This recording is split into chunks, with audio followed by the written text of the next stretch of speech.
बीते 5 महीनों में गाजा में युद्ध भड़कने के बाद से इजराइल और हिजबुल्लाह के बीच लगातार गोलीबारी हो रही है। दोनों एक दूसरे पर जवाबी हमला कर रहे हैं। इससे लेबनान सीमा पर तनाव बढ़ गया है। दोनों तरफ से हो रहे इन ताबड़तोड़ हमलों से गाजा में युद्ध से पूरे क्षेत्र में युद्ध बढ़ने का खतरा पैदा हो गया है।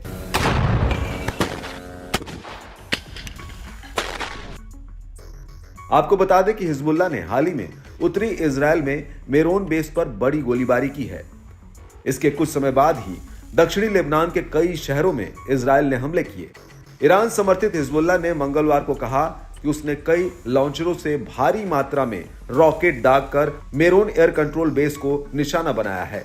इजरायली सेना की माने तो दक्षिणी लेबनान से इजराइल की तरफ लगभग 40 रॉकेट दागे गए थे।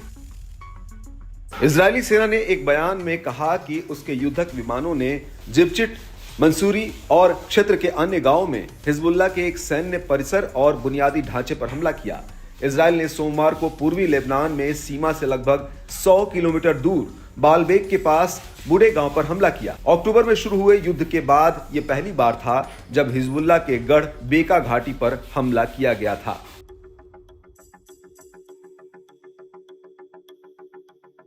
इजरायली सेना का दावा है कि उसके हमले में कम से कम 2 हिजबुल्लाह सदस्य मारे गए। दूसरी तरफ हिजबुल्लाह का दावा है कि उसने बालबेक में किए गए हमले के जवाब में इजराइल के कब्जे वाले गोलान हाइट्स में एक सेना स्टेशन पर 60 रॉकेट दागे।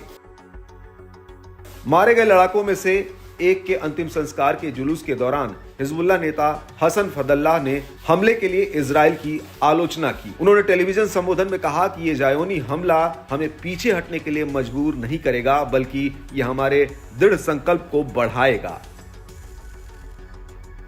इजराइल पर कई तरह के दबाव के बावजूद ये युद्ध नहीं रुक रहा है और इजरायली रक्षा मंत्री योव गैलेंट के बयान को सुने तो ऐसा लगता है कि आगे भी युद्ध रुकने की कोई संभावना नहीं है। गैलेंट ने रविवार को कहा है कि अगर गाजा में युद्ध विराम पर सहमति बन भी जाती है तो भी हिजबुल्लाह के खिलाफ इजरायली कार्रवाई में कोई कमी नहीं आएगी।